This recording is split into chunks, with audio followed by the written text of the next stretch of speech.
नमस्कार दोस्तों। आज राजस्थान के लोक देवता मैंने कल आपको गोगा जी करा दिया था और आज पाबू जी स्टार्ट कर रहा हूँ। तो बोलो पाबू जी महाराज की जय।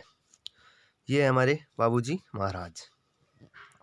पाबू जी का जन्म दोस्तों 1239 ईस्वी कोलूमंड जोधपुर में हुआ। अच्छी तरह याद कर लेना। पाबू जी का जन्म 1239 ईस्वी कोलूमंड जोधपुर में हुआ। पाबू जी के अब पिताजी, माताजी और पत्नी, इन तीनों को नाम याद करने की मैं आपको ट्रिक बता रहा हूँ। ट्रिक को अन्यथा मत लेना। यदि अन्यथा लेते हो तो आप और कहीं पढ़ सकते हो। हमारे चैनल इंडियन धमाका को छोड़ के जा सकते हो, कोई दिक्कत नहीं।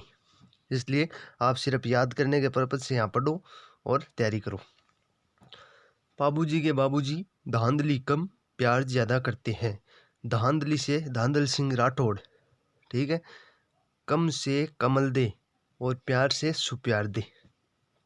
पिता का नाम धांधली से धांधल सिंह राठौड़, याद रख के चलना। राठौड़ भी कई बार पूछ लिया जाता है किस जाति के थे, तो राठौड़ जाति की।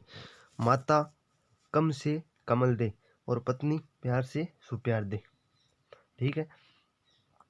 अब दोस्तों पाबूजी के पास एक देउल चारनी रहती थी पास में। उसके पास एक घोड़ी थी केसर काल में, याद रख के चलना, केसर काल में घोड़ी थी। अब पाबूजी का बहनोई आता है जिंदराव खिंची जैल नागौर से। उसको देवल चारनी की घोड़ी केसर काल में पसंद आ जाती है और वह देवल चारनी से उस घोड़ी को लेने का प्रयास करता है और कहता है कि ये घोड़ी मुझे दे दे, जो भी रकम है, गाय जितने भी मेरे को दे दे। लेकिन देवल चारनी उसे घोड़ी देने से इनकार कर देती है, मना कर देती है। तो पाबूजी को भी कहता है कि आप ये घोड़ी मुझे दिला दो। तो पाबूजी भी कहते हैं भाई देवल चारनी की घोड़ी उसकी मर्जी, दे या न दे। तो इस प्रकार जिंदराव खिंची क्या हो जाता है, नाराज हो जाता है और वापस अपने जायल नागौर चला जाता है। अब पाबूजी का रिश्ता आता है अमरकोट, जिसे अमराना कहते हैं, से सुप्यारदे के साथ विवाह का। तो पाबूजी उसको, अपने बहनोई को पत्र लिखते हैं, तो पत्र से वह नहीं आता है। तो फिर दूत को भेजते हैं उनके पास कि आप बुला के ले आओ।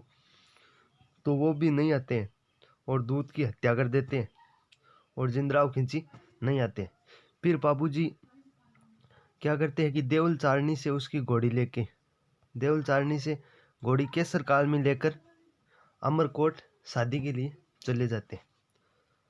अब पीछे से उसको पता चलता है जिंदराव खिंची को कि देवल चारनी ने मेरे को केसर काल में घोड़ी देने से इनकार कर दिया और पाबूजी वही केसर काल में घोड़ी लेकर अमरकोट शादी अपना विवाह के लिए चले गए। तो उसे गुस्सा आता है, तो वह वहाँ से देवल चारनी के पास आ जाता है और देवल चारनी से उसकी गायें वगैरह सब चुरा ले जाता है और उससे देवल चारनी से मारपीट भी करता है। तो देवल चारनी दौड़ती हुई अमरकोट, जहाँ पाबूजी का विवाह हो रहा है, विवाह स्थल पर पहुंच जाती है। उस समय क्या होता है, पाबूजी के सिर्फ 3.5 फेरे हो रहे थे। तो बीच में 3.5 फेरा जैसे चल रहा था, उसी बीच में देवल चारनी चली जाती है और पाबूजी वहीं 3.5 फेरों से बीच से उठकर अपने बहनोई जिंदराव खिंची से युद्ध करने के लिए चले जाते हैं।